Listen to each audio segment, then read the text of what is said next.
All right. Good morning. Umoya Ulight, Umoya Bright. Welcome to the Artist Imbizo, the first of its kind, where we are gathering artists from all over the country. The South African creative industry is in crisis, so we need to unite as artists. We are here because we keep seeing things playing out for artists, and there are no formal structures to protect ourselves, to just ensure that the government is doing what it's supposed to be doing with our taxpayer monies. We are here on merit to make sure that our arts and creative industry is run based on merit and not based on favoritism or government connections. We find that it's always the same issues that come up, whether it's in the music industry, in dance, in publishing, in theater, in painting. So we just thought that collectively, as artists, let's now start coming together, speaking, and seeing where we can start unpacking some of our problems. We want to identify our problems as artists in today's session. Start unpacking where are the pitfalls, where are the gray areas. We are tired of living in a society where artists, we have to collect money every time an artist dies, when the artist has put in so much work. We have to find a way to ensure that this creative economy that a lot of people are eating from and non-creatives are eating from also makes room for artists to eat from. We've got representatives from the music industry, from theater, from various ones. You can see them on the screen. They're going to unpack for us their own experiences and some of the gray areas. Like I said, today is more about identifying problems so that in future sessions we can start unpacking the solutions and seeing how we can better work as a creative body with the government, because the government is involved with the policy making, and we have to ensure that there are rules in government that protect creatives, and not just the celebrities or the select few who've got access to them. But we have to make sure that there's put policies in place that make sure that all mama on the side of the road who are doing beadwork and craft are covered, to make sure that musicians who are rapping and creating shows for themselves also benefiting and are given funds to be able to enable them. As you know, artists are independent practitioners, which makes it quite a difficult and gray area. So, how do we collect ourselves to make sure that we can get retirement annuities, we can get access to medical aid? It's not right that we put in so much work and in the end we are the ones struggling. So it's not a sexy look for artists to always be the struggling artists. So we just called on some industry elders, some of them are practitioners, to just start unpacking in the different sectors some of the gray areas. I hope you guys can get your pens and papers out as well, take some notes. I'll make sure that I put the contact details will stream across the screen. You at home can also comment in the comment section, and your comments will be streamed, your questions and comments. Please feel free. Please remember to make sure that the space is respectful. We are different people in this world. Good and evil does exist. We cannot run away from that. But please, can we keep the space and the comments clean? You can agree, disagree. It's okay. It's a democracy here. There is no bullies. The creative space is not a space where it's black and white and direct. So we have to allow room for us to be who we are. So I'm going to start with the first speaker, Karabo Mutujwane. He's going to break down music and publishing for us. Good morning, Karabo. Thank you so much for agreeing to be our teacher this morning. Good morning. Good morning, everyone, and thank you for the opportunity. You mentioned that it's gonna be a 5 minutes, and I was really worried because what I do as a music publisher, it's not something you can explain in 5 minutes. It's longer than that, so I'm not sure where I wanna actually start from. But let me basically start with being able to separate the two, which is normally it can confusing in the music industry for a lot of people, where people can separate between the recording industry, which you're dealing with the artist, the producer, you know what I mean, and the label. And then you separate it away from, the intellectual property, the composer's music melody, that you're dealing with the publisher on the other side. But I'm basically going to focus on what I do, which is music publishing, taking care of the rights of the intellects, which are the composers and the authors. So we then signed all these writers who are the composers.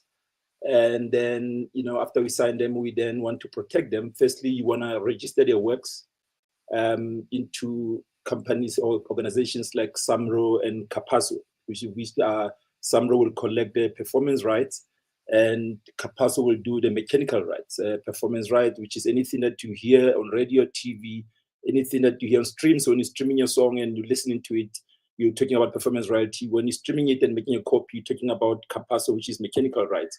When you're making any copy of downloads, it's a mechanical right, which is Capasso rights, right? So mainly our job, when I say is protect, in the old-fashioned, in the olden ways, what the publisher used to do is just sign people and collect. Now, in these days, you want to be working with the publisher that actually do music placement. I was lucky that I worked with a few TV shows. I'm actually doing a 13-episode series. We're on the 13th, on the third episode now. So my job is mainly to find the music and actually, because we commission to find the music, get the writers to compose music based on the storytelling. And then you actually submit that music and make sure that everybody involved is getting paid. And then making sure, which is one of the biggest issues that I figured out since I've been back and forth. And I believe probably maybe, I hope, I'm not going to use the words hate. I hope none at Samro are actually against me because I'm always on their, on top of them. And the issues that I find is that because we call them collecting society, they started becoming collecting society. So there's nothing else they do. So what they do is they go and find these licenses and actually collect. What they don't do is that they're not trying to make sure that the right metadata or the usage is actually put through into the Q sheet so that whatever is used, it's accurately being paid so that they can pay the songwriters, which are their members. So that basically you're saying that you want to take care of this. You say, these are my members. I want to take care of them. I don't want to just collect, go out in public and say, I've collected 20 billion rand. Then we say, how much of the 20 billion rand you have managed to pay it out? You know what I mean? Then you find that it's 30% or 70%, whatever it is. It doesn't make sense. Those are the issues that I fight about. And it's because also is that, you find that, your simplest SABC person who's compiling music or using music of the same members of Samro and Capasso doesn't have an understanding. So last time I was speaking to someone at Blisedi FM, he thought that by amending and making sure he put the right metadata of the usage, it will cost SABC a lot of money. What the person didn't understand is that SABC pay that license, which we call blanket license. They pay a certain fee monthly to all these organizations. And that money, obviously, they have to submit the metadata that then that money will be divided equally or based on the usage. You know what I mean? So they're thinking, they're scared to now come back and say, let me rectify so that the right holders are actually getting paid what is due to them. They are thinking that it's going to cost them their job. You know what I mean? So who's supposed to be teaching that to the same people? Who's supposed to be teaching them that, when you're doing a film, it's important to write the right times used, because when you write the right time used, you're talking about, you're trying to make sure that everybody understands. So somebody is using per second.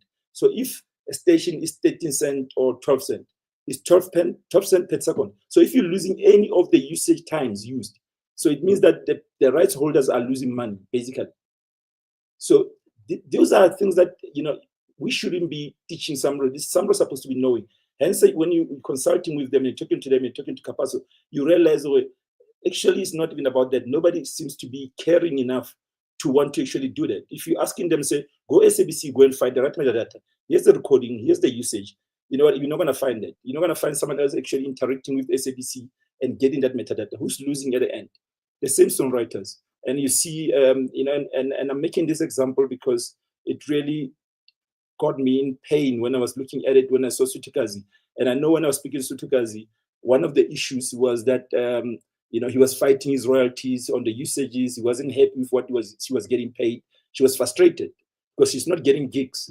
You know what I mean? And the only thing that actually helped these people is the rights metadata, reported so that they can get the right amount of money paid to them. You know what I mean? Now you're dealing with organization, 4 of them, Capasso, Samro, Sambra, Risa, Needle Time, VPL. How many people of us knows that if you own a video, you need to be paid VPL, video per play? You know what I mean? As the owner of that particular video. People don't know that. And there's a lot of money involved in that. And there's organization for that, right? Now, my question that I think we need to be looking at is that all these organizations, when they're using a song, they're using one song, but they're all separated by what they collect and what they pay out. Samra pays performance, Capasso pays mechanical, Sampra pays needle time, Risa pays VPL, Rev, you know what I mean? All of them are all paying, but all of them are using one song, right? All of them have the wrong metadata of the same song, right? If they were all put in one platform where a song is song, when you're saying the composer who did the music and melody is so and so, who was the band players, which will help them to the natal time part, who was the band, who's the record company, who's the publisher, and all that metadata is one, rolled in one. Every organization using the same metadata, same IRC code, because IRC code it's like an ID of a song. So if every song have the right IRC code, every member have an IPI number, so you're dealing with Ntikimazwa. You don't have go to the sample system, Ntikimazwa song coming 20 times. You know what I mean? With a different number, because they can't link it. It's the same Ntikimazwa with IPI number, same IPI number. So you're dealing with an organization that can sit down on the table and actually can say, guys, instead of all of us creating our own systems, you know what I mean? We can actually create one system that actually you put these things once on the system, it's recognized, it cannot be changed. If it changed, you can actually, it can actually alarm everybody else and say, sorry, we can't change it until everybody else or everybody involved, you know what I mean, are actually involved and agreeing to that. So you're now saying that will be the most simplest, easiest way that the industry will make a lot of money. Everybody else will never cry or fall. But now everybody else is running their own. You know what I mean? None of them want to talk to each other. In the simplest Q sheet, which is what the metadata come from. It get given to somebody, the same one. It get given to somebody in Capasso, right? All of them, they get the same Q sheet, same usages, but all of them are paying differently. So they're losing certain parts of the songs. Some saying the song was used 20 times, someone saying it's using 5 times, but the broadcaster is giving them the same thing. Why is that? You know what I mean? So all of us, all the composers are losing money, are not making money because everybody else who are not in the music industry, most of them, they don't care, right? What they care about is that they have made the license with the broadcaster is going to pay them that millions. So if they can't figure out, they can't find you as a composer, author, or a songwriter, an artist, you know what I mean, or a producer, that basically means that money sit down on their undocumented works, which is the issue that we saw. We all know that there was an issue with undocumented works, people claiming what is not theirs and the money stolen. It's because there's a lot of money sitting down there, right? Some of the people that I find, they don't even know that they have to register with Samro. They've been doing great music, forever and ever. You know what I mean? So that money sits down there until you apply to be a member, right? So the other part is make it easy for these people to log in, to register their songs. You can't make things that are complicated. I mean, I was talking to someone about registering your song at Samro, and you look at the instrument used. You won't find African instrument there on the system. It's like, so if you use the kora and you want to register a song, you now have to write something else, a guitar, because you can't say a kora because it's not on the system. So the system, even it's designed in a European way. It's not designed for Africans. It got nothing to do with Africans. You're gender specific. You won't find the right gender specific in terms of African gender specific. You know what I mean? You find jazz, you find, you know what I mean? You won't find my piano. As now as I'm speaking to you, you won't go there and find my piano, you won't find gong if I were to tell you, you know what I mean? So now when I'm saying easy, simple system, I'm talking about you dealing with a Maskandi guy. I mean, how he's gonna log in Samro and actually, you know, like most of them, you know what I mean? Because they are proud of who they are, they speak their own language. You don't have to speak English. You know what I mean? Why is your system not allowing that so that they can easily access that the same way like everybody else and being able to register their work with peace and be comfortable with the system? So the system doesn't look like it favors other people. You know? So those are small things. So now you're also dealing with, so when you look at your statement, sometimes you say radio and general. And when I say general, they mean hotels, like anything like stadiums, because all those people are licensed and they're paying money, right, to them, to this organization. Now, everybody like that, when they are actually using that music, they not actually putting metadata or information of which songs they are using. So that's why they say general. So basically, they're taking that money general and throwing it in, hoping those that are famous or well known, those are their music being used. Which is not fair, you know, because some people make a deal with hotels to say, I'm composing strictly for hotel, or doing a jazz for hotels, and that music is not even there. You know what I mean? So he's not going to get that money, literally. So there's so much, you know what I mean? There's so you need to understand that even as simple as like Samro pay per advertise. So every show is based on advertisement revenue. So it's a certain percentage of advertisement revenue that's paid. If you see a show, you don't see advertisement. Just get it that you might not see a cent of it.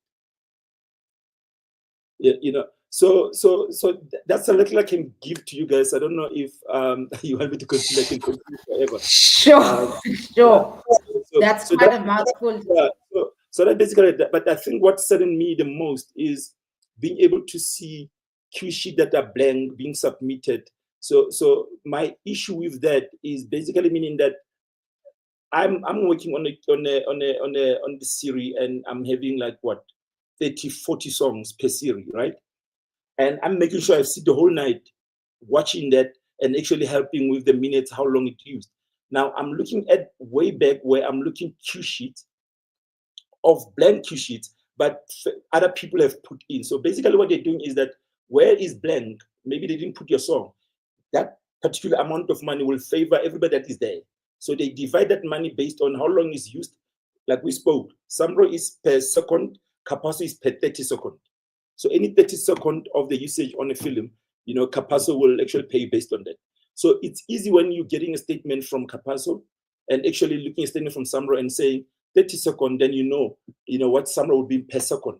Then you can actually see what is missing. And I did that with Zanzi House Scripts, which is what I'm dealing with now. And when you're calling, I was actually writing that email. But it's basically seeing what the huge difference is. You know what I mean? And you're talking about how long that takes you. So, to make example, the Mzansi Grips is taking me, 3 years. I've been working on this. At the moment when you're supposed to finish it, somebody says, I want an agreement. And you send in the agreement, right? And they're scrutinizing the agreement. They're not scrutinizing the issue that you brought on the table to say, yeah, but Kaposo paid me this. It shows 1, 2, 3, 4, 5. It's not showing on the statement. Can you advise me why that is the case? And here's my calculation of what Kaposo has paid me versus what you've paid me. You know, and I understand that Kaposo pays mechanically paying performance. But I understand the usage. When you're saying this was paid by Kaposo, this is how much per 30 seconds. I know how many seconds are there to be able to actually figure out how much you owe me.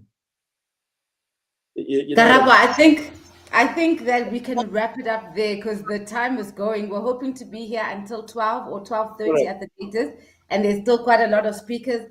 But what we got from you is that there's a situation with the system where the collecting societies are collecting. However, artists are not getting the money that's been collected. However, the people who work in the collecting societies are getting income. And can I just ask all the speakers to just mute your mics, please? There's a feedback.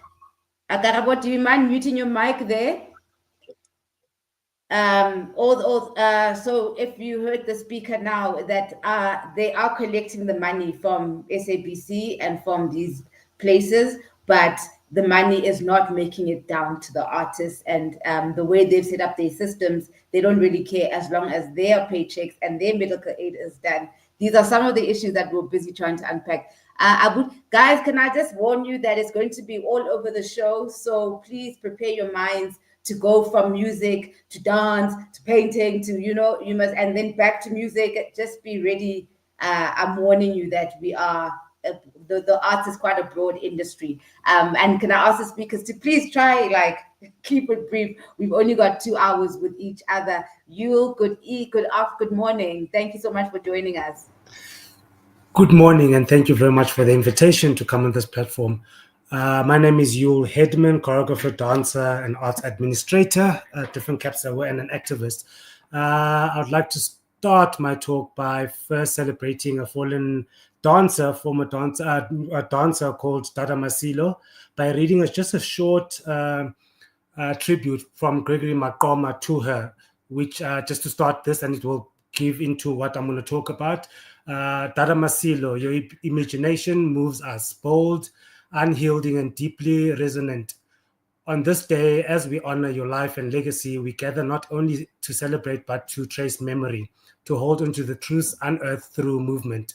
Your work confronted the weight of history, the scars of injustice, and the complexities of identity with a fearless grace that challenged us to see, to feel and to remember in a world still marked of astronomical atrocities, where the struggles you embodied persist. We refuse to forget. Instead, we stand in the echoes of your artistry, carrying forward the urgency of your vision, ensuring that your fearless imagination continues to shape our collective. Happy birthday to Dada Masilo, the late Dada Masilo. I see as a legend in terms of the dance. I'll be talking about dance, and a bit it will go into a bit into theater and the different struggles, and of course we sometimes need to recognize and appreciate what has been done and how we've grown since pre-democracy up until now in the dance field. The biggest challenge that has always been out there, and it's still happening right now, is inclusivity of people and infrastructure within the dance industry. And then I can break it up when the second point will be talk about independent dancers, which we call freelancers in the dance industry, which tend to still struggle in terms of contractual jobs that they do, or gigs. Where when you start voicing out and start wanting to talk on contracts with our clients and all that framework and base, you start being blacklisted. It's always been something that we talk about. There is the policy white paper which we all read on and try and do as per the white paper, but sometimes even our own government doesn't include us in a lot of these talks and involve us. Only now recently we've seen some sort of movement with the new minister trying to involve, but yet there's still potholes and gaps within everything that's happening, because I read a lot on terms of what's happening in the theater and dance sector, and it seems like within these that are happening behind the scenes, there's still fights of people that mostly want to benefit out of it. In talking to this, let's maybe break down in terms of the contracts. Freelancers and independent dancers or performers don't have a proper holding legislator that gives the client an opportunity to the performer to be able to always receive contracts. For instance, I saw a complaint from Owen, whereby sometimes they always want us to have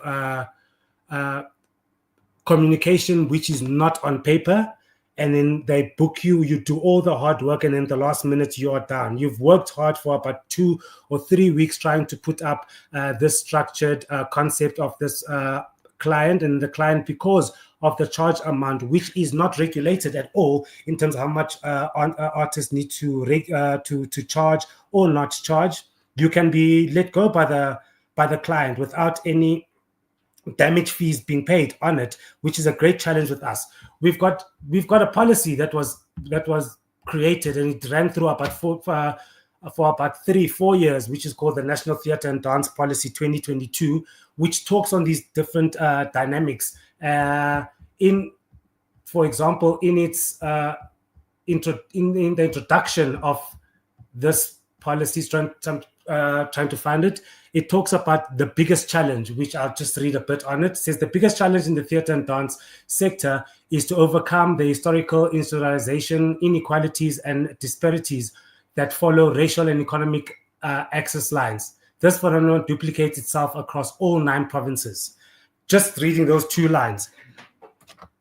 Most of the performers and dancers within the sectors right now want to go to all the metros because there's a lot of exclusion in terms of the rural areas and those areas that are not defined as the popular areas within it, which makes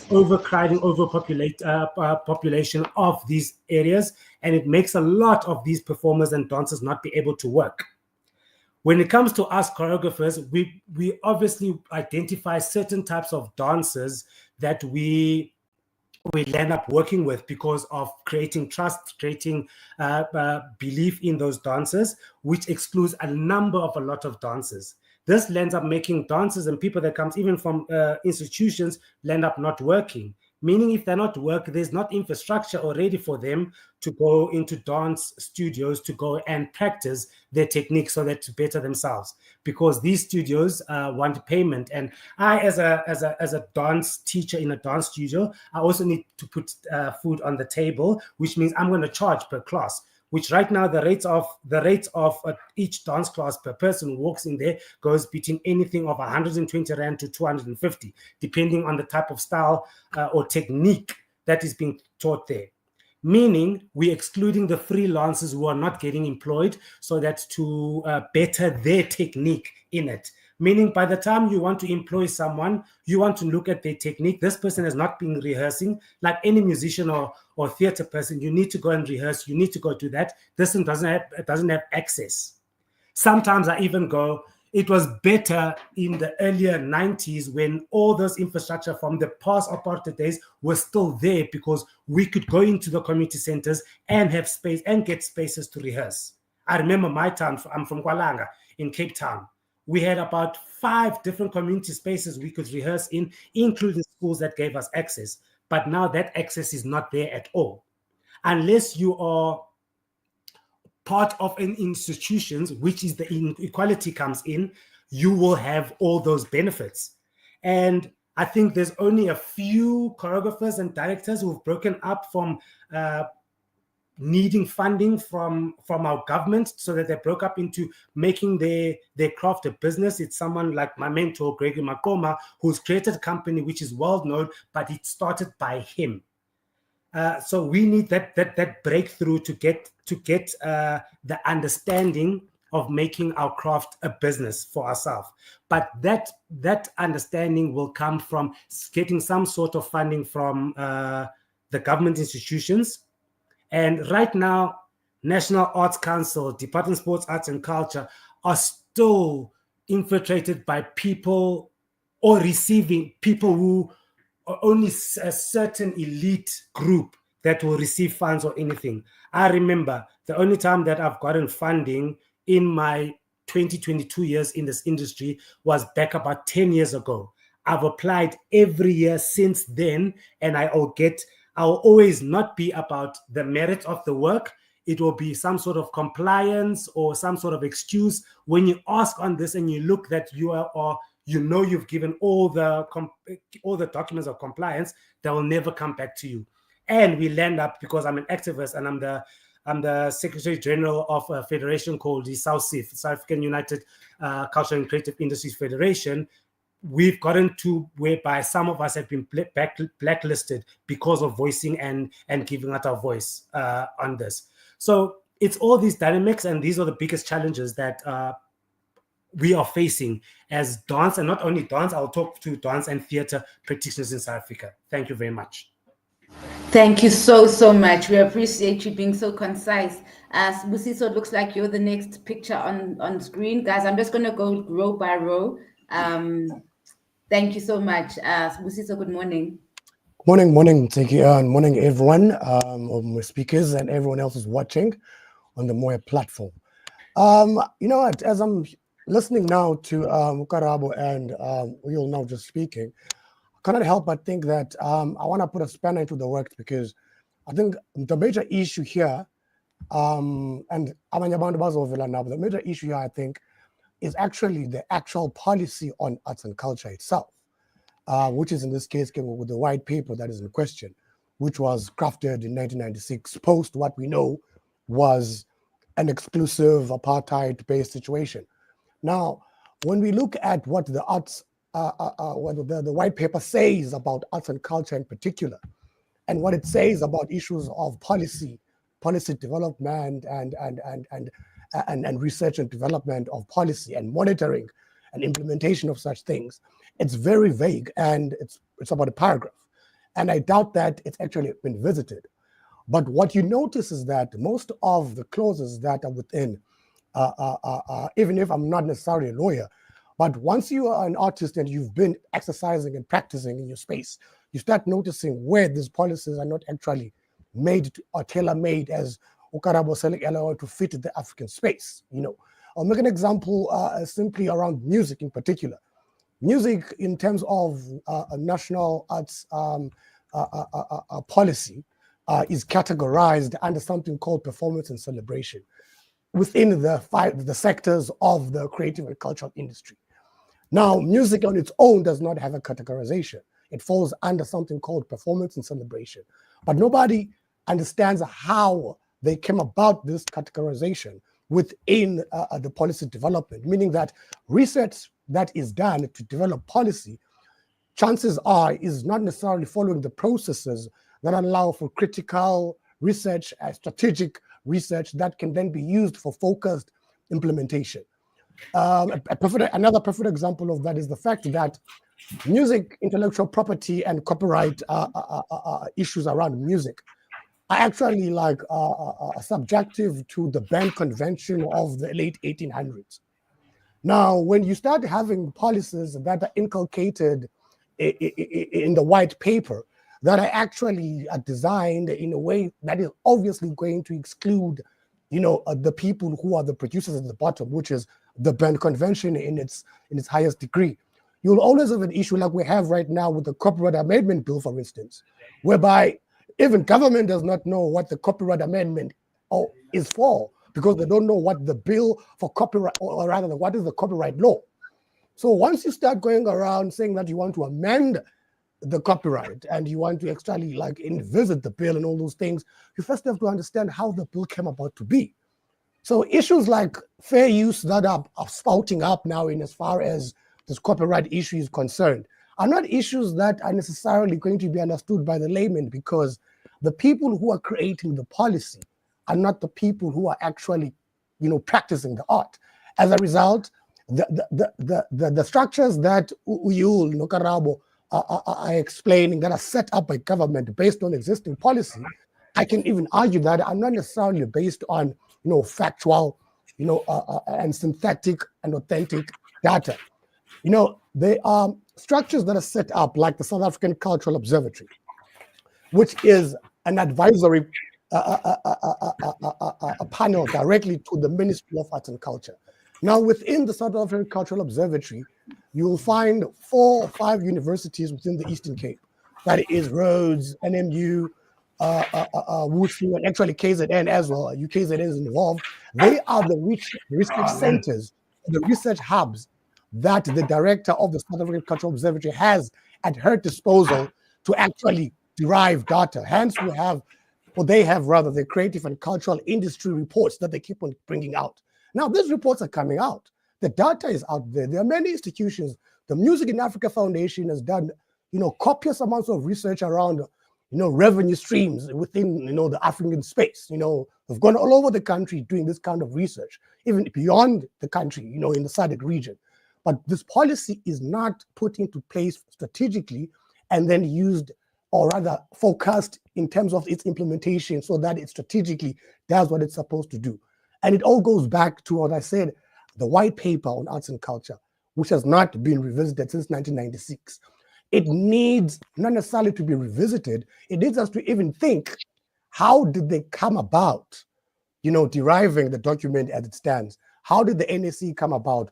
who came up with these conversations was the consultation. And all of this will come and accumulate into a problem. I understand. That's why I said I want to put, spanner into the works. So what's the solution? How do we then, galvanize or advocate for government to actually get the right advisors, the right researchers, the right strategic, program directors for certain things? How do we then advocate for these things to be put into place, whilst we also follow policy that is already in place or which has been found to be wanting? And how do we then mediate between those things? I'll put it to the floor and I'll open it up, because I think, as Lutik was saying, the issue is not necessarily a specific a sector. The whole sector needs a little bit of an overhaul in terms of what's happening.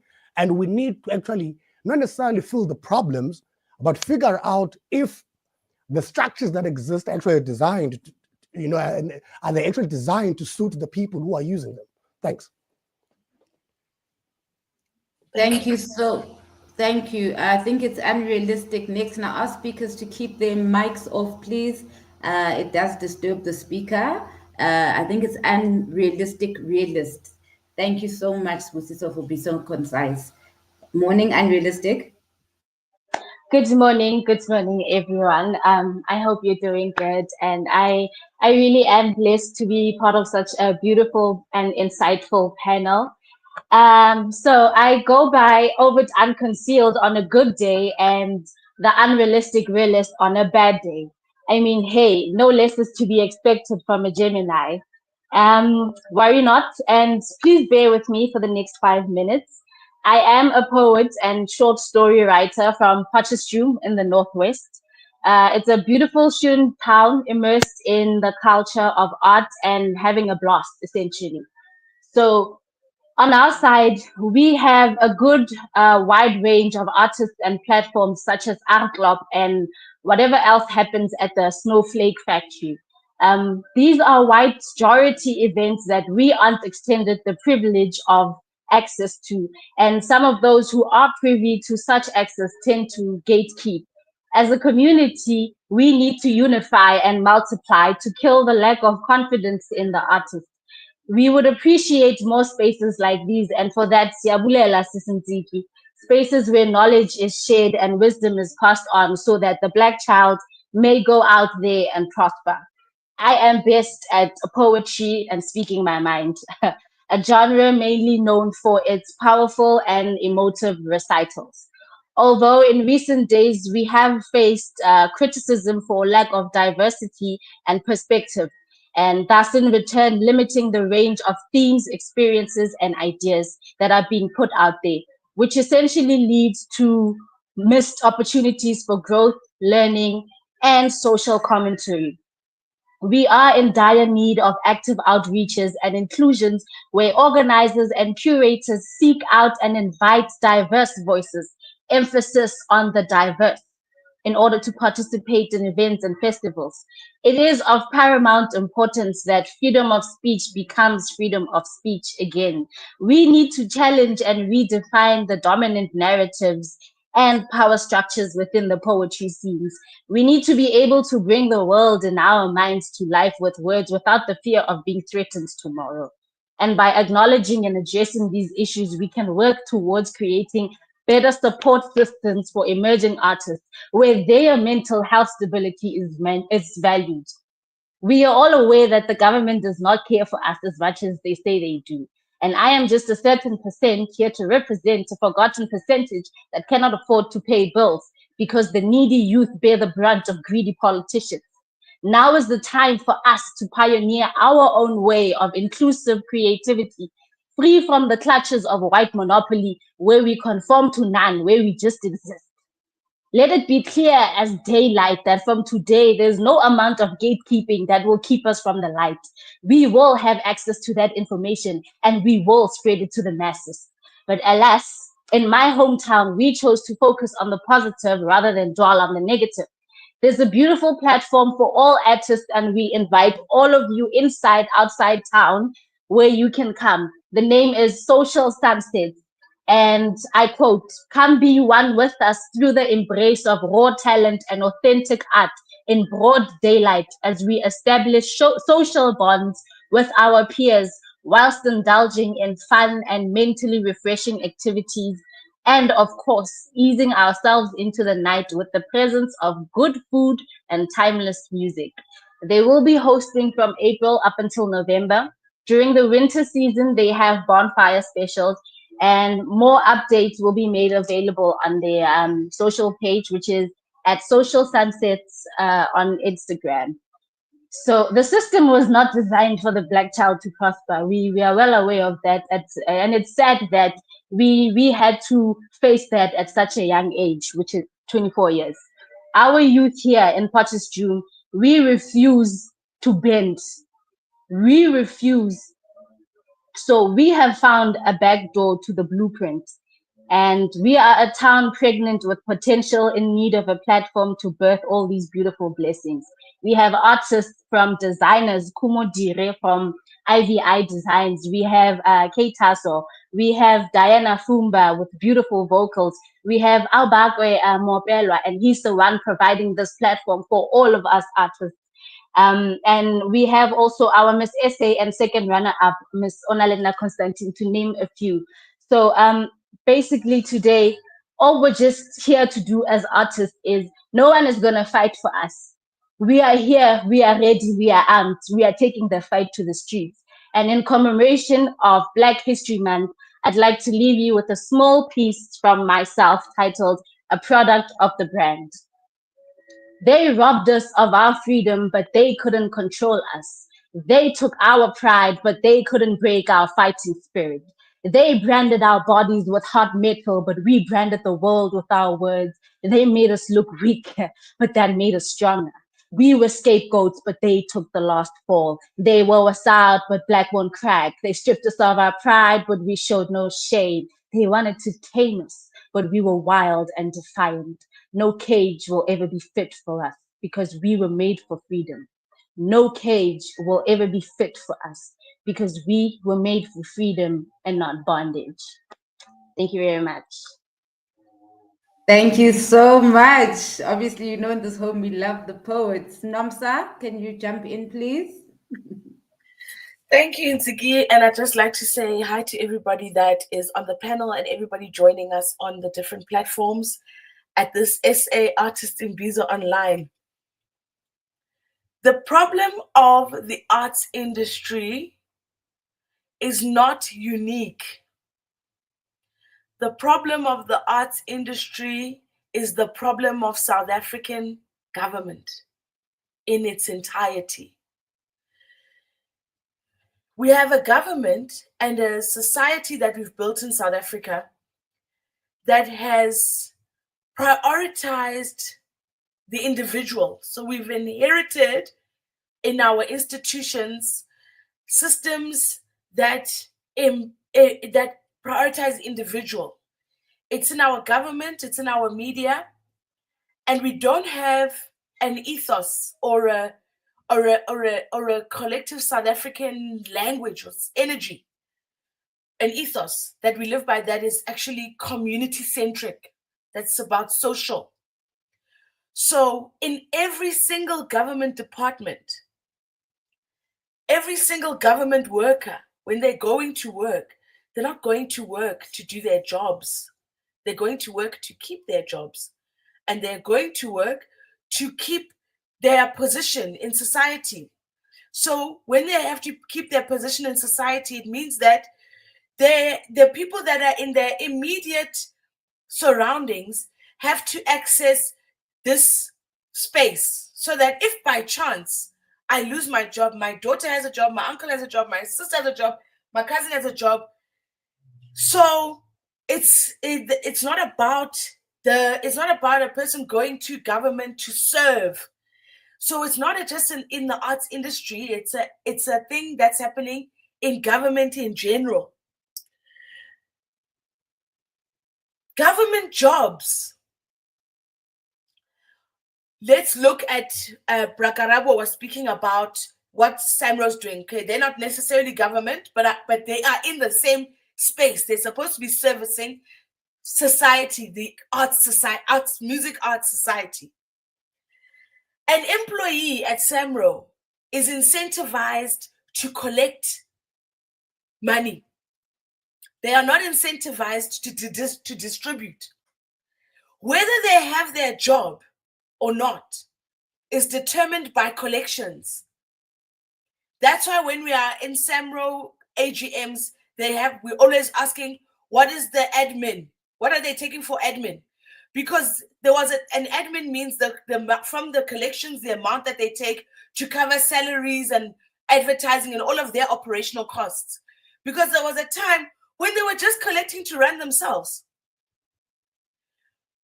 So we haven't even moved from that mentality yet, where a person keeps their job because of their effectiveness in distributing. Because SAMRO doesn't exist to collect, it exists to collect and distribute. It's like a father in our household. He's not existing there to make money. He's existing to make money and bring it home. It doesn't matter if he makes money and he goes and drinks it at the bottle store. We don't need him for that. So this sickness, it's in government as a whole. If you look at government bonuses, every single year, whether service delivery happens or it doesn't happen, government workers get their 13th check. How? So the way we've structured is a problem because it's not focused on delivery. For instance, government salaries, government employees, your ability to stay in your job should actually be determined by the people that you are serving, the community that you're serving. That's your real performance management metric, not a general manager who's going to sit and say, did you tick all the boxes? There's a bigger role for society to play, and us as artists to play, in order for government officials to be operating. The second thing that I wanted to just reflect on, even when we're looking at the way that these things are structured, and I like the notion of gatekeeping. This gatekeeping is on purpose. When you look at undock, and there was an error here, if you don't collect your royalties within 5 years, they prescribe. They actually get redistributed to other members. You can't fetch royalties now in 2021 or in 2025 for 2029. The 2029 royalties are being eaten by somebody right now. They don't exist anymore for you, the creator of the work. But it's a system of gatekeeping. So even where it's in the private sector, and there's obviously, we know that in South Africa there's income inequality, and there is a group of people, predominantly white people, who have got a disposable income. So they have the ability to put out festivals. So then they're gonna let in a few for audience. Don't think that they bringing those black people in on stage for free, for nothing. It's about audience. But they've constructed it so that they can still make money for themselves. So we're not going to call 7 Mandozas to perform at a festival when 1 Mandoza will fill the stadium.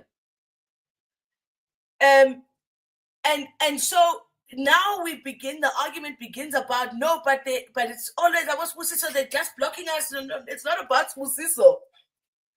Sbusiso is also just being utilized in that private space to fulfill that intention.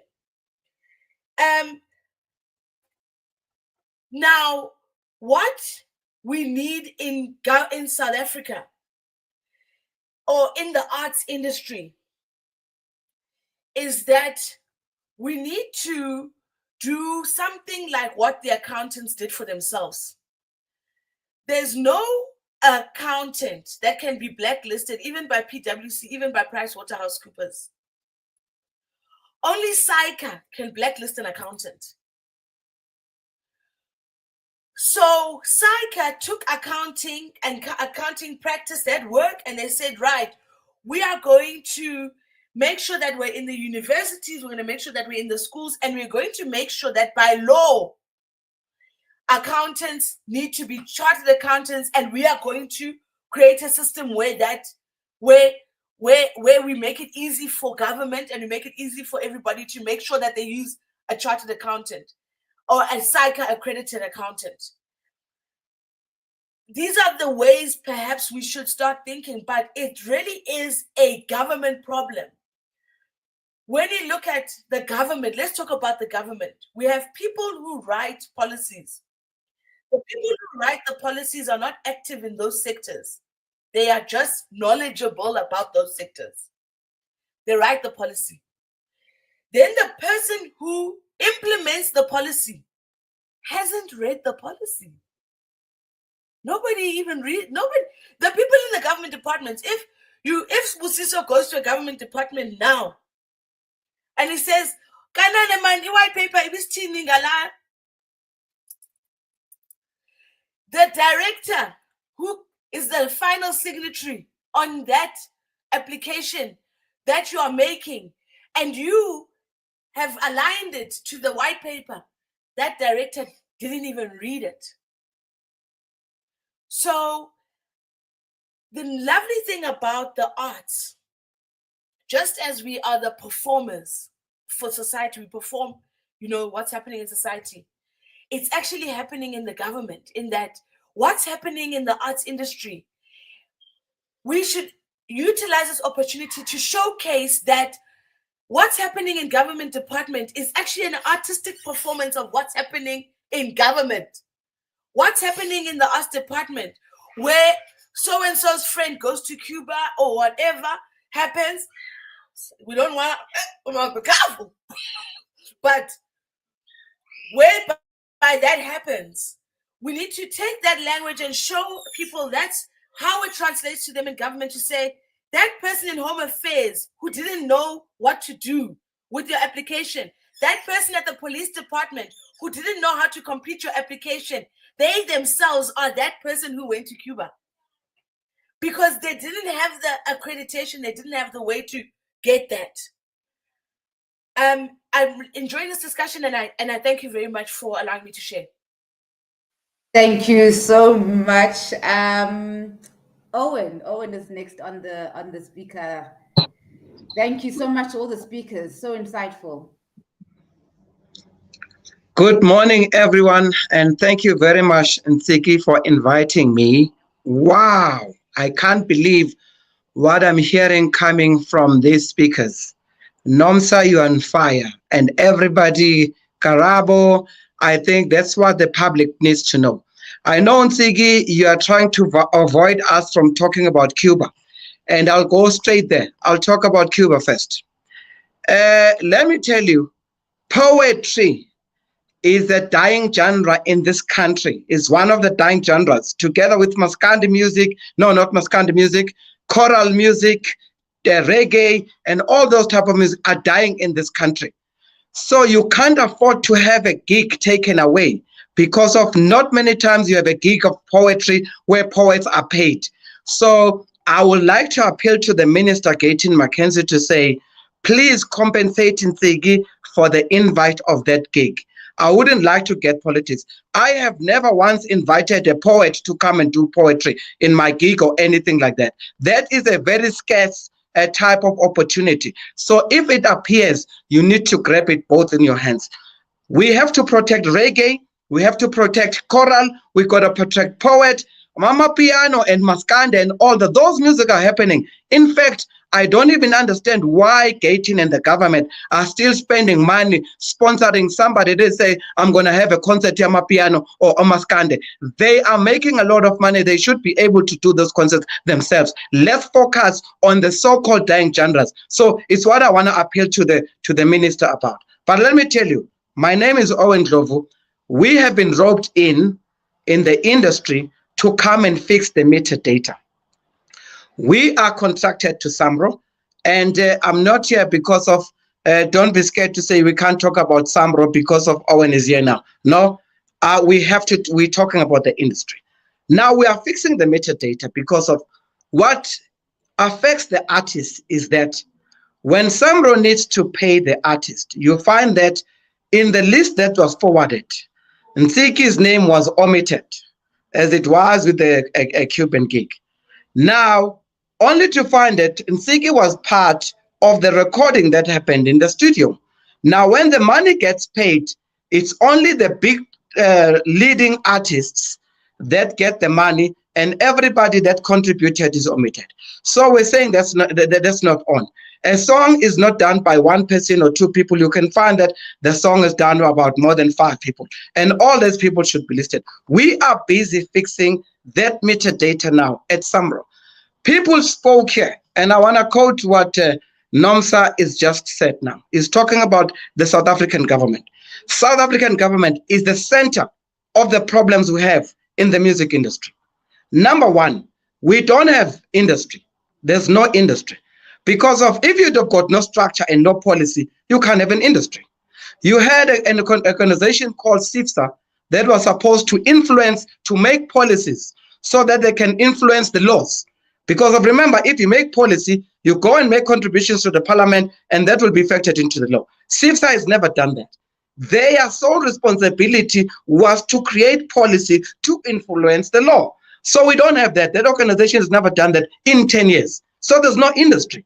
We gotta go back and find out how do we start the industry, because of the speaker did say here in this platform that policies are important. And I can't emphasize the seriousness of the policies because of, like I said, they influence the law. So we don't have that.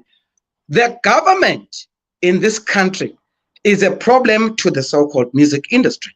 You've got organizations like National Arts Council, the NAC. What do? They have taken the celebrity mentality to say we want to rub shoulders with Nsiki Mazwai, Nomsa Mazwai, Thandiswa Mazwai. Those are celebrities they're singing, but you are running an organization. So what happens, there's a priority of certain individuals because of their celebrity status, and everybody wants to rub shoulders with them, be it NAC or whoever, and that is a problem. They get a priority. If I was DAC or DSAC, I would have shut down already NAC because of it helps nobody, but it's about friends. And I'm not going to sit here in this platform, Tsiki, and sugarcoat anything. If you think I'm overstating or I'm not right for this platform, it's your call to take me away. But I'm here to say the facts as they are. NAC was established to help the DAC and is not doing that, is helping friends. And that is why we are stuck in the problem. We've got dying genders like poet and all that because of they're not doing what they're supposed to do. Let me tell you the danger. We've got something called Copyright Amendment Bill that is going on now. It was deliberately written to confuse. You've got artists that they've got 4 years clause that they don't want to be there. And then you've got now the actors of television that they support this thing because of it's going to help them. But let me tell the actors that are excited, it's not going to help you actors. And let me tell you why. If the president can wake up now and sign the Copyright Amendment Bill, and everybody will flock to SABC and said, SABC pay me, I was part of Umubango or whatever I appeared. How are you going to prove to SABC that you are part of Umubango? You can't. Now there'll be a problem of how to detect the actors, how many times they appear and all this. We need a company that will monitor all the television using AI, by the way, facial detector. Like for an example here now, this thing must be able to show how many times or how long did Owen appear on Tsiki's platform. And then you're able to detect that, okay, how much is being owed. That facility we don't have as we speak. So whether the president signed that law, no artist will get a cent until we've got a platform that will monitor and detect how many times should we be. For an example, part of what we do, none other than metadata, we are monitoring all radio stations, the music they play. How many times the songs was played, Thandiswa Mazwai's song, how many times Bongo Muffin was played, and how long. We assist with some. But okay, that's we're doing. The problem then becomes, in that song, Thandiswa Mazwai is not even mentioned. I've got people that have died of depression, Nsiki, that I know, because of they've been robbed their money. There's a guy that produced a beautiful music for Winnie Khumalo. And that song became a hit. His name is Wakes. Wakes died of depression because of after completing that hit, every right of his in that song was taken away by the very same people that are spoiling artists in this country. And so are many other. Most of artists that are dying in the music industry are not dying because of AIDS. They are dying because of depression. Somebody stole me, eliminated me, elbowed me, and things like that. So we are not going to be able to go ahead. We have proposed Karabo and Tatemotujon to the government 5 years ago for a central depository system whereby every song will be uploaded just like in Home Affairs in one. If you go to Home Affairs now, they know this is Karabo Madichong. You've got an identity there and it's permanent. It cannot be changed. But what happens in the industry, Nsiki Mazwai takes her song to Metro FM. They upload it in their own way and even change Nsiki Mazwai to something else. Nsiki takes the very same song to Liseji. They upload it again in a different way. But these are 18 radio stations belonging to one roof, which is SABC. But they all have uploaded song with different metadata. That's where your money gets missing. But if we had a central depository system, the song will be uploaded once and for all and be logged. And everybody just play the song from that system. You know who does not support that? Is the very same government. Now, we cannot go on like that. The government must start focusing and forget about being a celebrity. If you look at the politicians, they are more celebrities than Nsiki Mazwai, than Thandiswa Mazwai. We know politicians more than we know our celebrities because of the Appear TV television. I've never seen Nsiki on television this year. But hey, I've seen all the politicians on television. They are celebrities. I don't want to take your time. I can talk until tomorrow comes. Guys, let me listen to other speakers. I'm angry and frustrated by what is going on. I thank you for the opportunity. Let me give an opportunity to the others to listen. Thank you. Thank you so much. Thank you, guys. Tammy, that got me so emotional. Tammy, good morning. Thank you for joining the space. Thank you very much. Let me start by thanking you, Nsiki, for this platform. It's very important platform. And also for on your personal capacity and also in your platform of Umoya, there are a lot of podcasts that are happening. And most of the time, these people that are leading podcasts are taking themselves out of the industry, but they are part of the industry. So it's very important that you are using your platform to also engage on the matters that affect artists. I totally agree with Ulida Owen, Uguti. The department, it's really bad what has happened to you with the Cuba thing. We understand that. Obviously, as artists, we agree to disagree sometimes, but it was really unfair what has been happening to you. And I think one of the things, I like what Unomsa was saying about the government, you will think such platform, and we are sending people to parliament every year. You understand? And I'm asking myself, those people that are representing us, including the ones that we're saying they are artists in parliament, they are not calling even these kind of session to engage with the sector, to find out from the people of the sector, what is it that they want.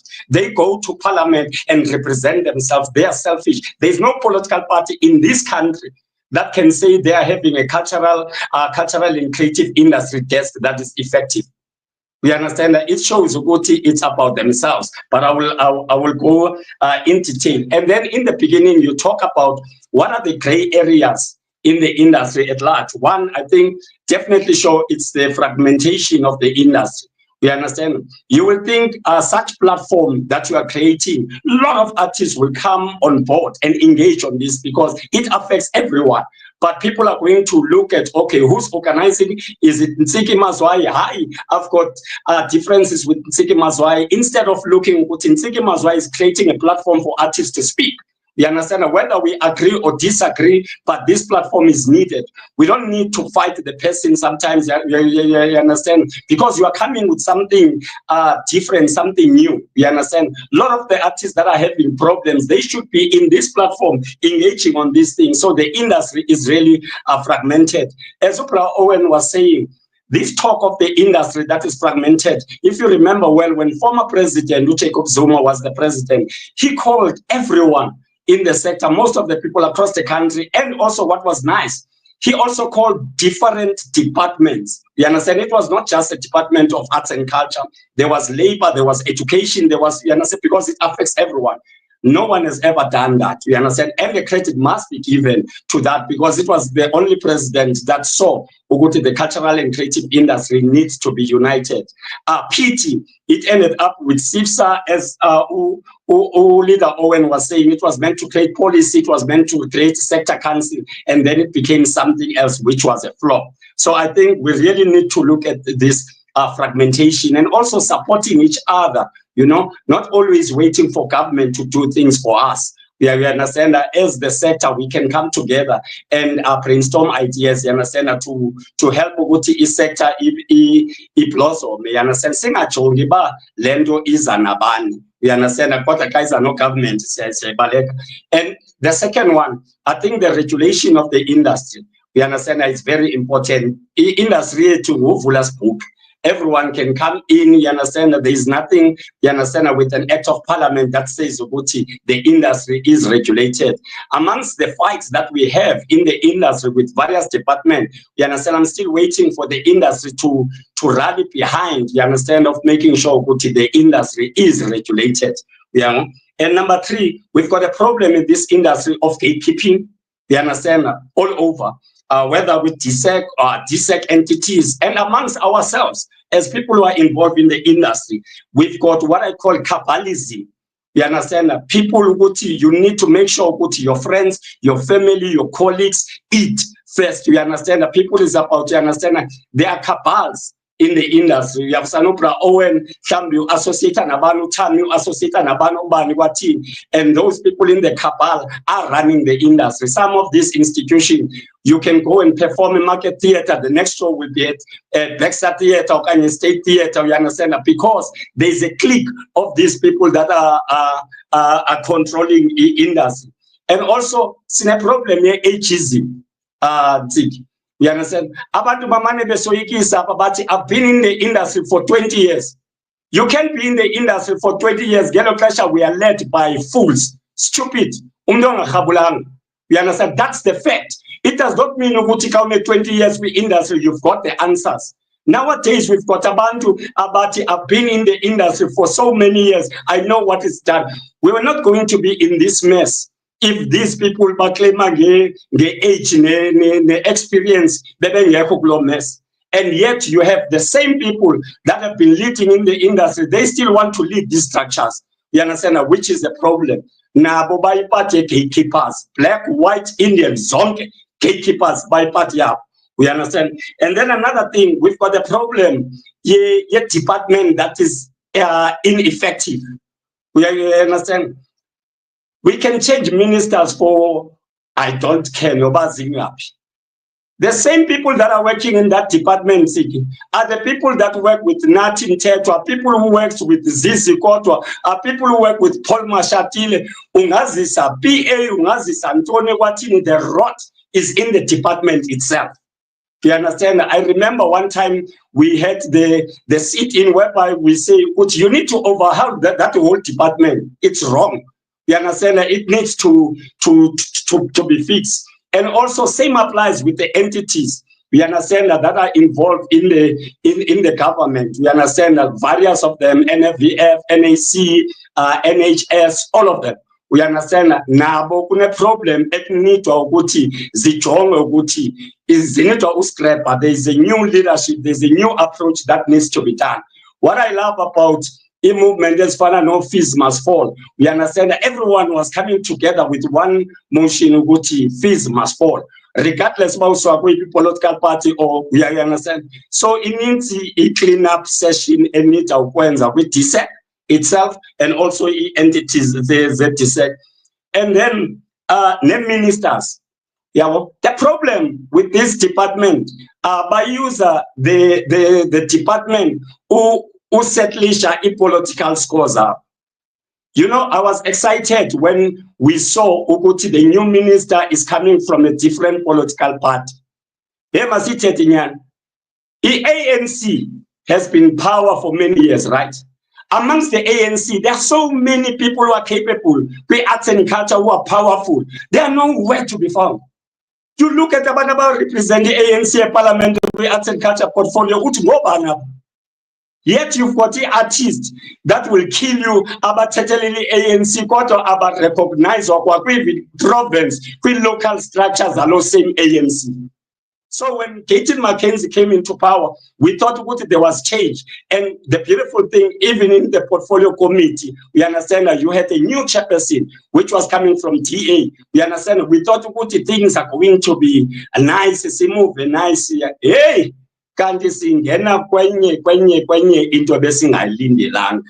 We understand. Maybe it goes back to what we're saying, Guti, each department, yona, mess itself, you understand, it needs to fix. So maybe no minister kai figile uti, hey, apa, I kuse MT, akondi lunga yapa, namandenze yami approach this fagela bantu bam, organizenzele India to make sure it's not a secret. And I'm sure everyone in the panel, if this government of national unity, falls apart, you understand, the ANC, the DA, Gaten Mackenzie will be the first person who relocate to a department, because ufuna usebenzisa lanto kwenzela ngo 2026 or 2029 avot. Anzungena in detail in terms of placing abantu in strategic positions so that you understand naye ipati yake and then another thing, it's a lack of implementation and evaluation. I hear abanye abantu bathetha nges police, like for example, a revised white paper, the arts and culture, it was adopted a parliament. We have, regardless, but there are things as in it or change, but it was adopted.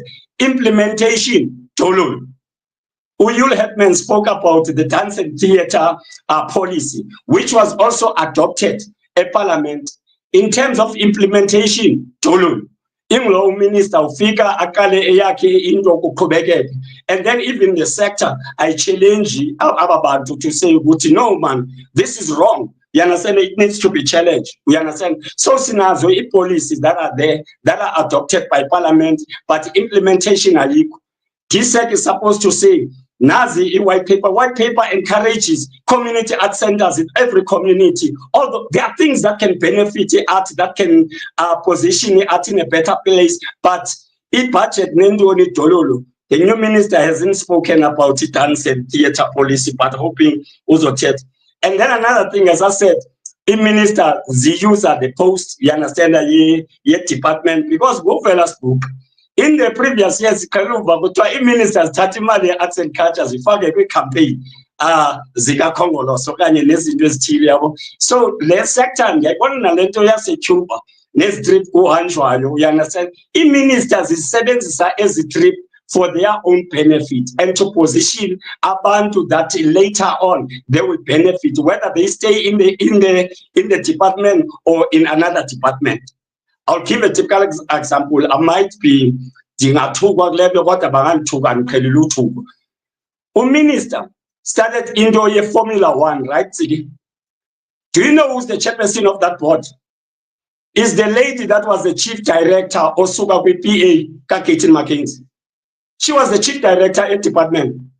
When leader Owen is talking about NAC, né?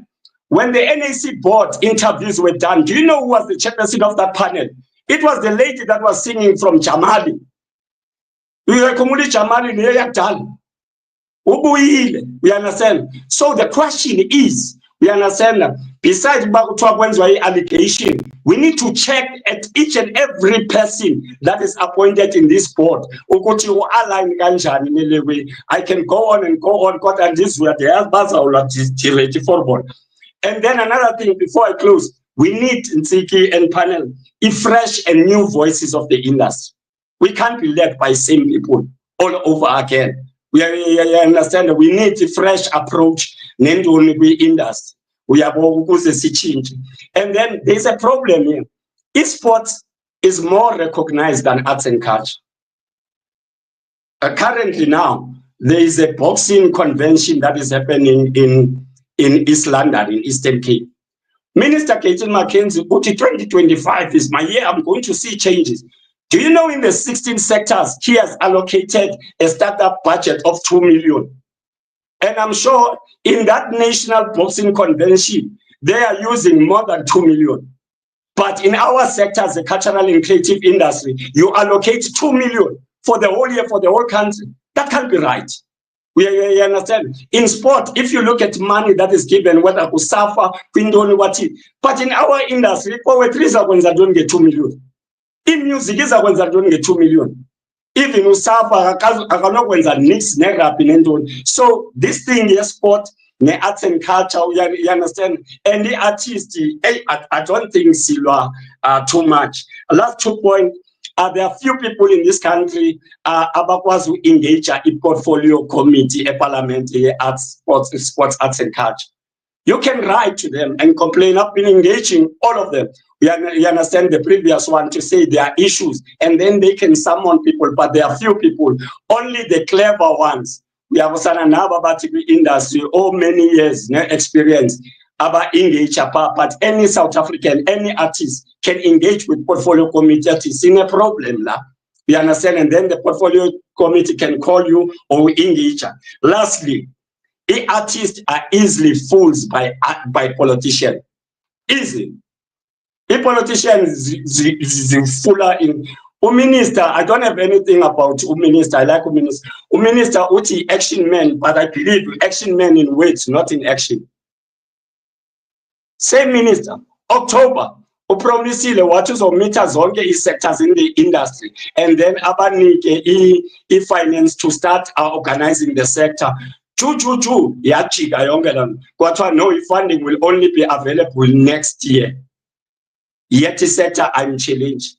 Sininzi izinto masingabhayiziswa zii-donation ze-50,000 ne-100,000 and then zithi bawathini there is a change in the industry, yet the bigger things that can change the landscape of the industry are not being changed. We understand thina sivuyiswa bakathi hayi udonate into ethile kwindawo ethile. There are bigger things that need to shift in the industry. Lastly, once again, thank you very much for this platform, Nsiki, Mazwai, and everyone in the platform. And I think we must not be fearless. Siyazi industry baya blacklist, baya thini wathi, it's fine, but the history will judge us. Thank you very much. We love artists because they are the creatives and the expressive ones in our community. Good morning, Mihle. Thank you so much for joining us. We are ready for your contribution. Morning, guys. I'm a technical producer at Mateba's Radio. Currently studying music. I'm in my last year. While I'm in the institution at Nelson Mandela University, like first I got there 2023, right? And then I saw that like I couldn't adjust into the system quickly. Like it was new for me being in the institution, being a student. And then like I found out that like the institution doesn't cater for like Black people. Like the education that we studied there, like even in music as an artist, it's very European, like Western, yeah, bro. Like they do touch on jazz history there and there, like Miriam Makeba, and we learn about other artists, but they don't touch on Black history enough, yeah, bro. Like also they don't allow us like to grow as an artist, a Black artist, because you would find instant like that we have to always given like lead sheets of European artists learning their type of sound. So meaning when as a Black artist you don't grow, yeah, bro. You don't grow and find your own sound and learn about yourself, because you're always given this type of information that makes you in one place, it puts you in one place. So I think that's a very big problem, even my lecture that I usually always go to and talk to when I have a problem about anything, he left. Now I don't know who I'm going to go to and speak about issues that I have, because he was the only lecturer fighting for us at NMU as a music department. So he was like, nah, he's done here now. Yeah, well, he's leaving this institution and going somewhere else.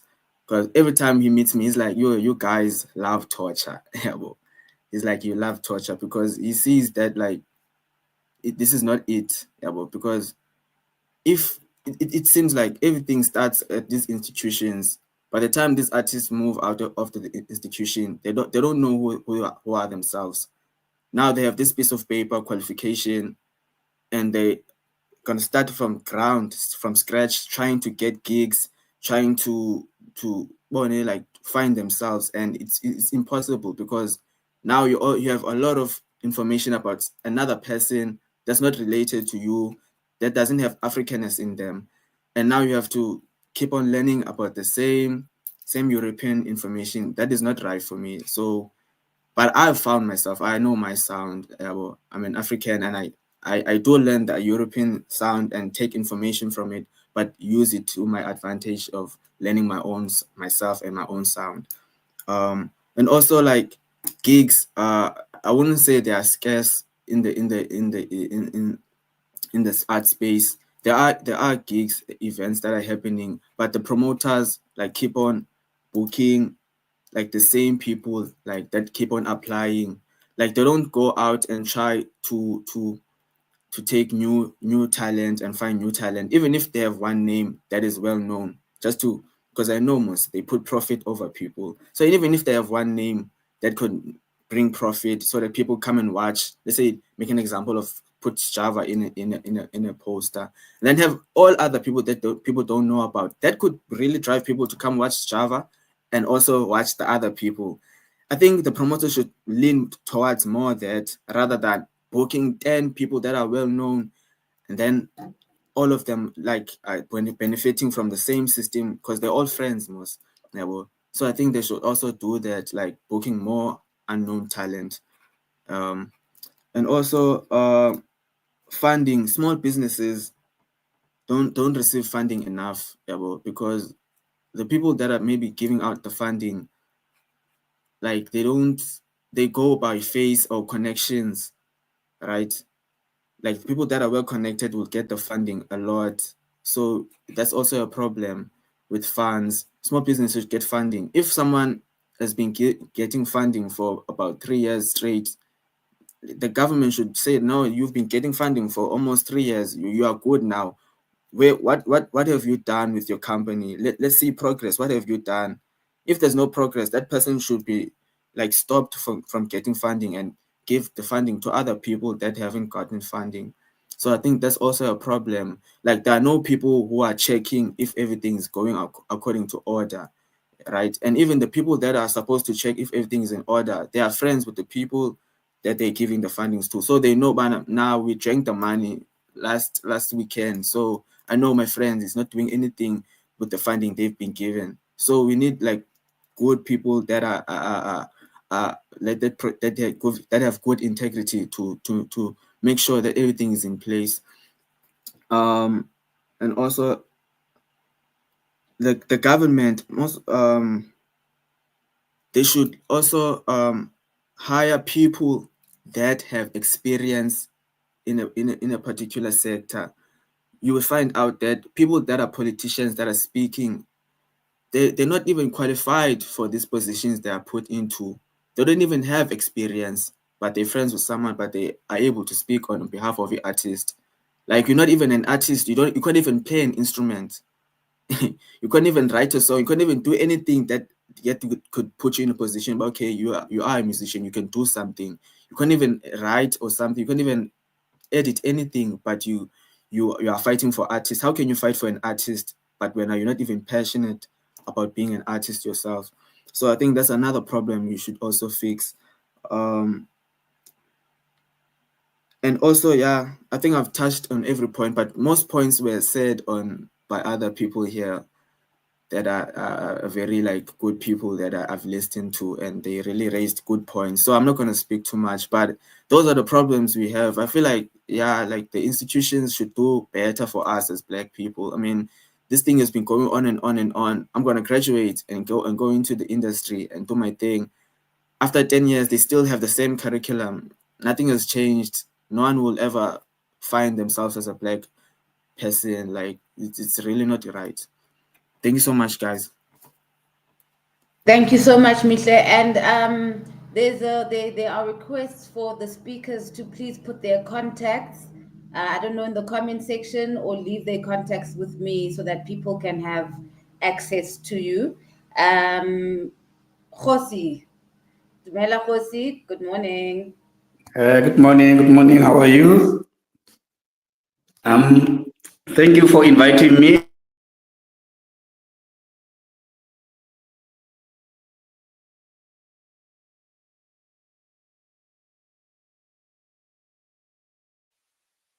I think we have lost audio from you, Khosi. I think you're having network issues. I don't know if you wanna. Do you want Khosi That I work with also. Oh, I'm back now. Thank you. Yes, I'm a tax professional. I'm a member of the South African Institute of Tax Professionals, and my contribution here this morning is that most of the time, you know, you read in the newspapers and in the media that artists, SARS is here, they've taken their belongings.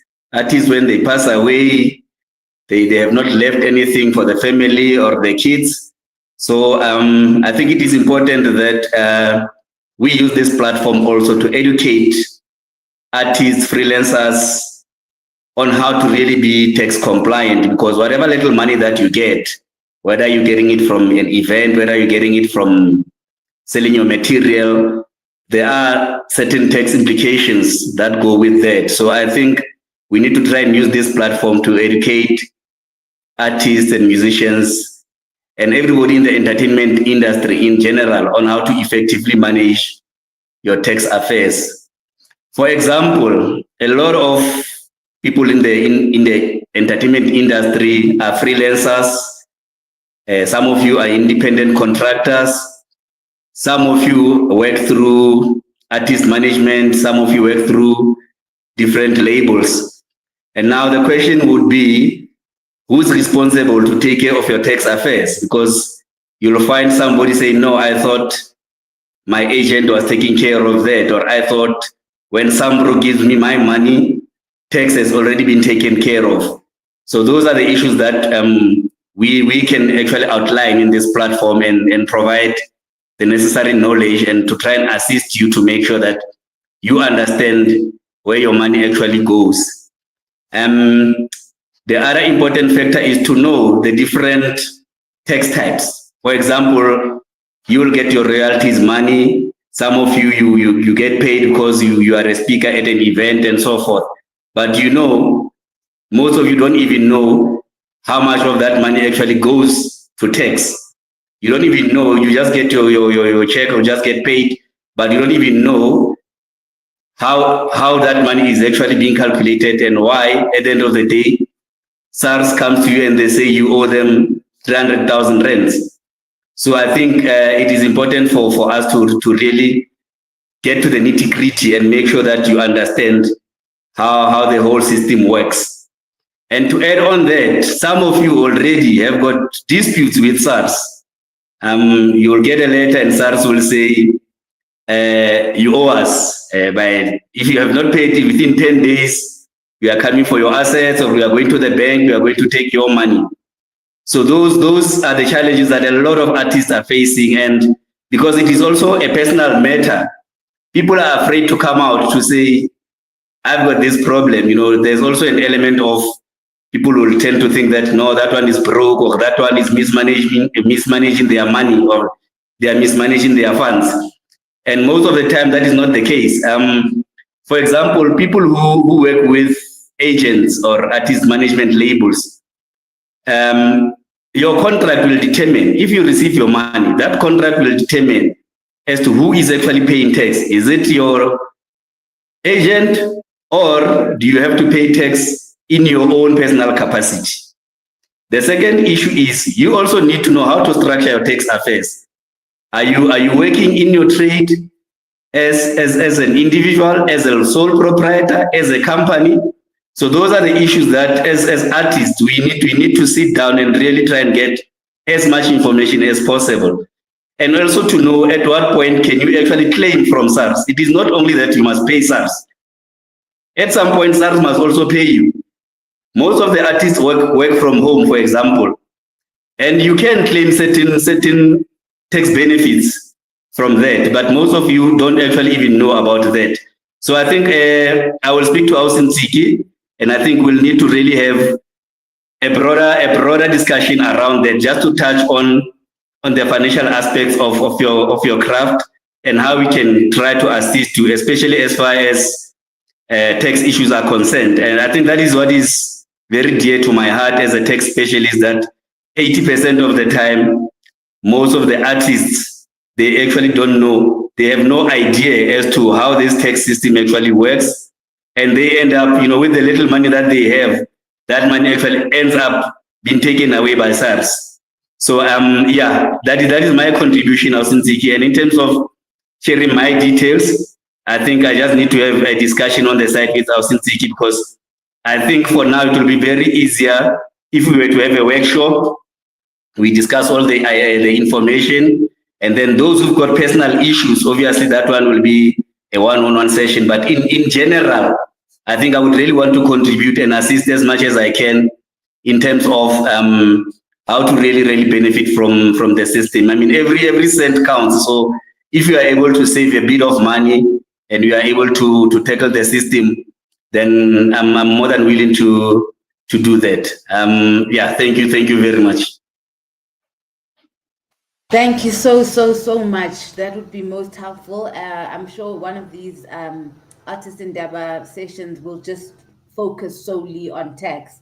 And guys, I know I'm not everybody's cup of coffee, but please do join and come eat. You may not like the mother of the house, but just come and eat the food so that you are empowered. Ngosa Zanab, we're ready for your submission. Good morning.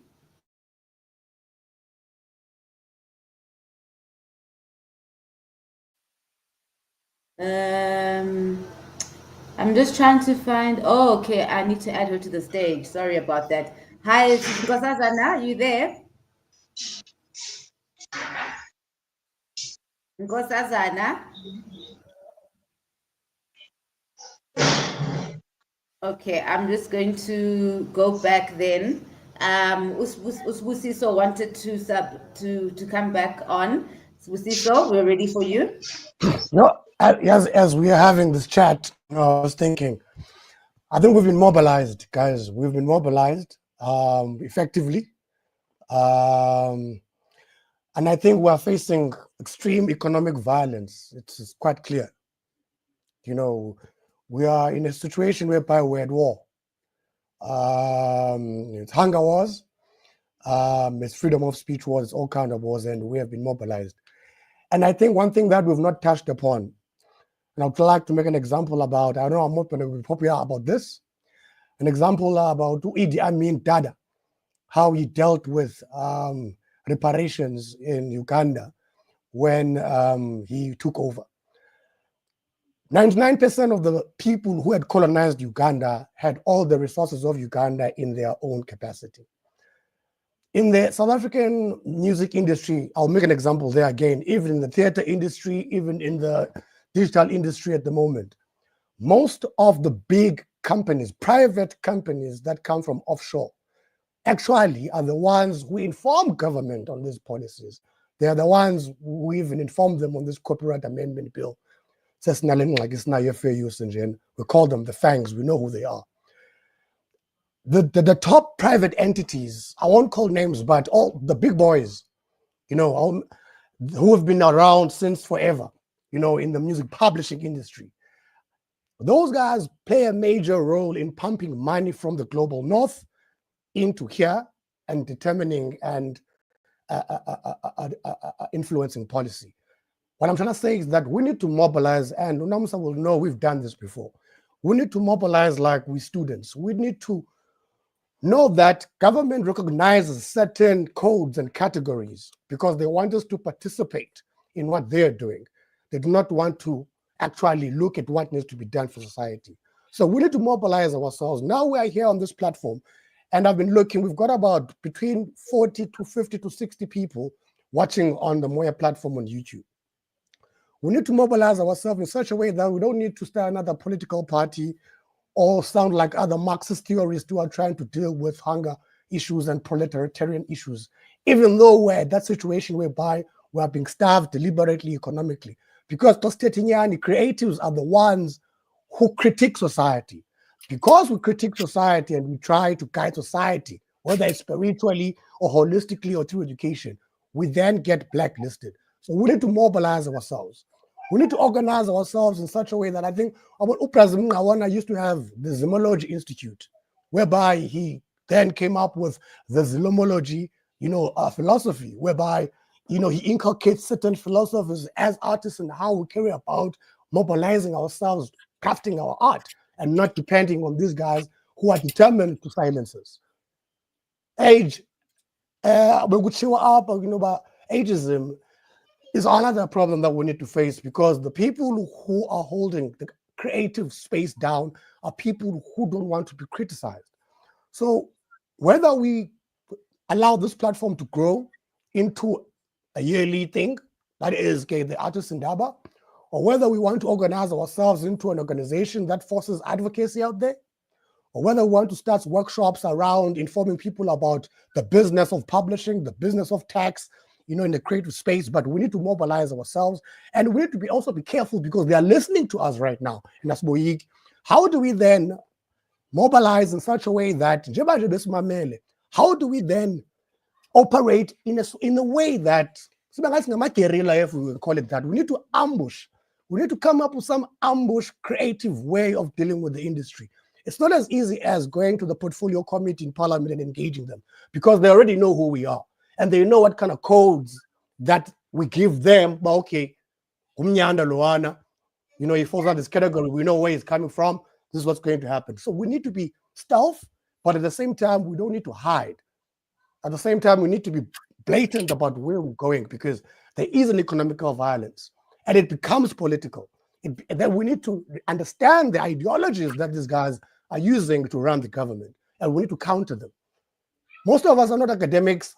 Most of us are we need to get those indigenous knowledge thinkers into the space. We need to focus on mobilizing each other. Because what I see here is we're going back into our corners. How do we make sure that through this platform, speakers, how do we make sure that we consolidate something that becomes a nerve and is also progressive in that is say, I know it might take us back to Ubukirila, as I'm saying to you, but we've been mobilized. It's up to us how we go underground.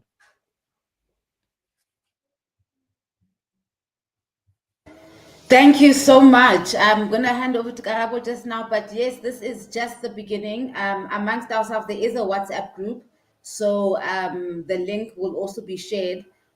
This is just the beginning. We also need, I saw there was a comment saying this needs to be physical, but we need to be cognizant of the fact that South Africa has got 9 provinces, so it would be quite difficult to make it physical at this stage, but maybe perhaps later. We do need to have ambassadors for each province, that'll collect artists in each province so that then we centralize to the national. If you understand what I'm saying, we need to also decide how often are we going to have these artists in Dabas. Are we doing this every month? Are we doing it bi-weekly? These are the conversations that we're hoping to have in the WhatsApp group. But we do need to now start becoming a unit and working together, whether we like each other or not. That shouldn't be the issue. The point is that we need to now make sure that the creative space is a safe space for all artists and not just celebrities and known names. I think it was a great idea about using the known names to introduce us to unknown artists. Karabo, I hand back the mic to you.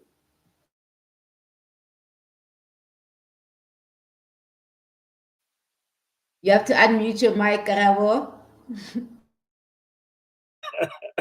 Sorry, I was doing that. I didn't raise my hands, but you know, when you're listening to everyone and you know, from all different departments, then you realize that how connected we all are. And and I want to just maybe thank you first and appreciate this opportunity, because I think this is the start and the beginning of a good thing. And I think we need to really start to think of this monthly and being able to invite more people into the platform. When the latest speaker spoke about the tax issue, it's threatening. It's very scary. I mean, you can imagine me. I'm on the publishing. In the publishing, you are interacting with a person. It's not like you're an artist when you're interacting with the artist. The artists are all about nightclubs, enjoying, having fun. You know, songwriters are more about you know, information, family. So you know everything about them, their names, their full name, their address. You know what I mean?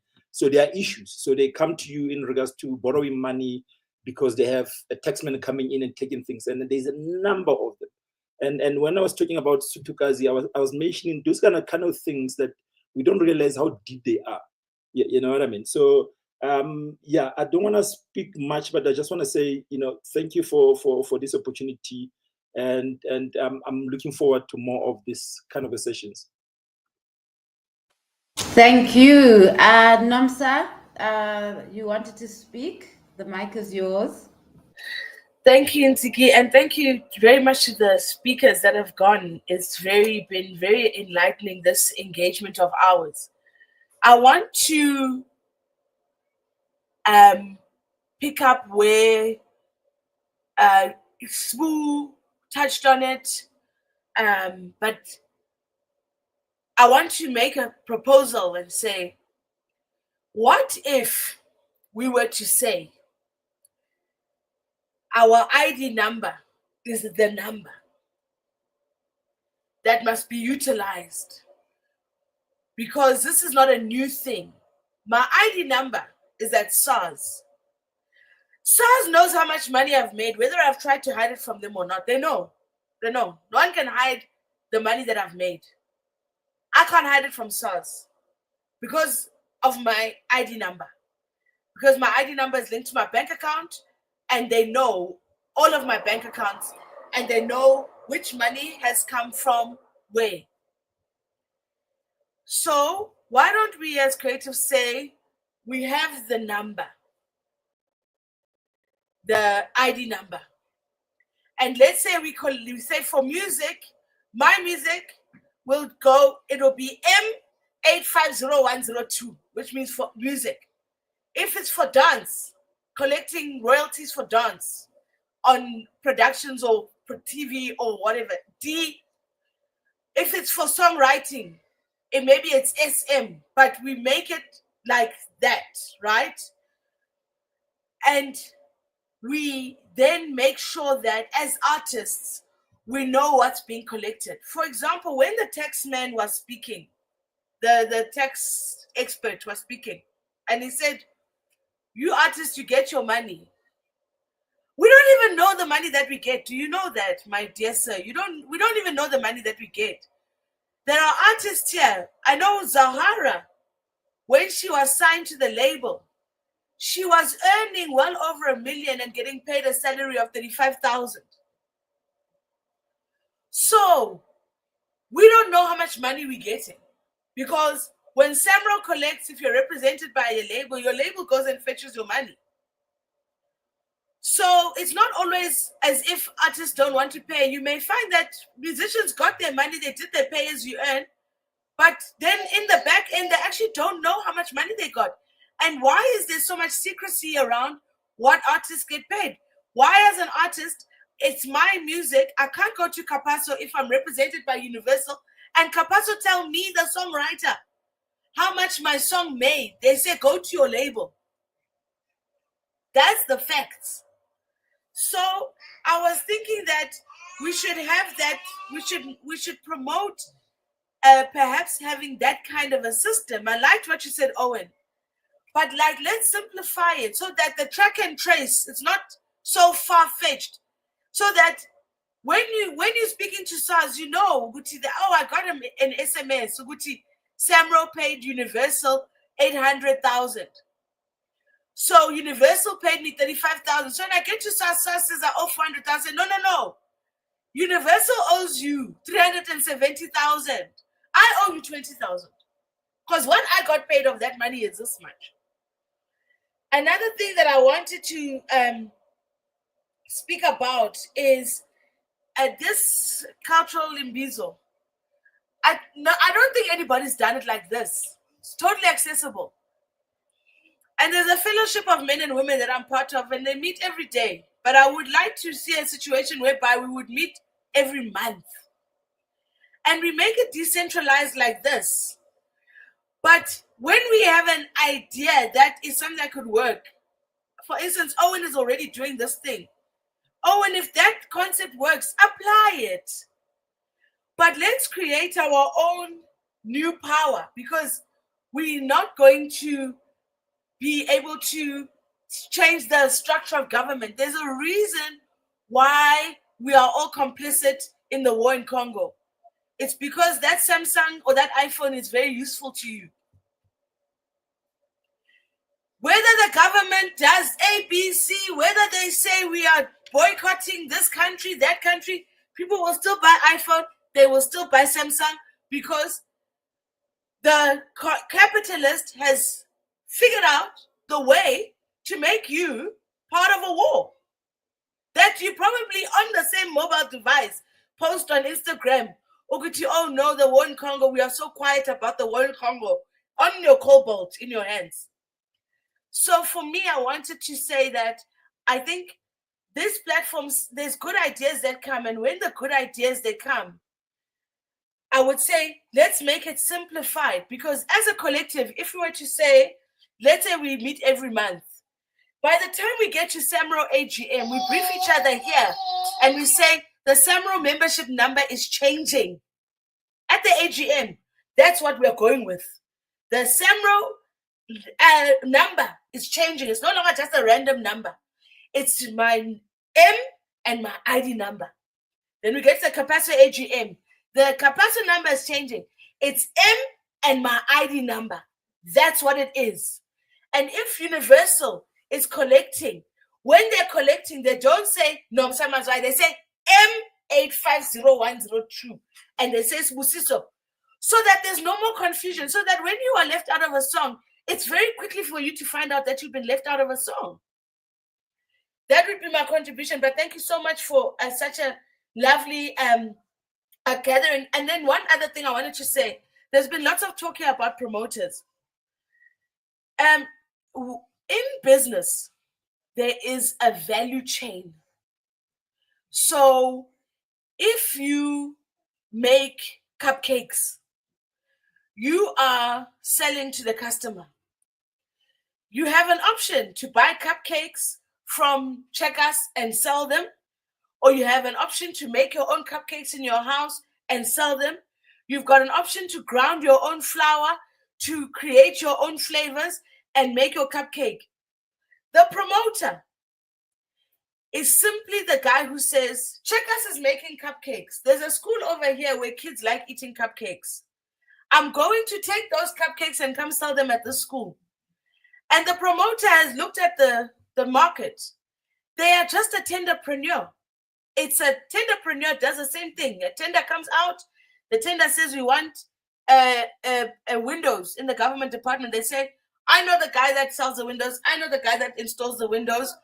And they go and they charge, and the guy that installs the windows gets paid little, and the guy that makes the windows gets paid little, and the tenderpreneur gets paid a lot. So as artists, we must think about the value chain, because where you are in the value chain determines the power that you have. Now, as a collective, we have a way of making an impact. So for instance, we can say cupcakes are sold for this much. And that's what we do. Or we say, this in South Africa, we don't have vanilla cupcakes. We don't have them. There's things that we can do like that as a collective. So it would be great for us if I think this should be once a month with different speakers. We will all come and listen. But where there is a good idea, a person takes that good idea and it's a collective stock film.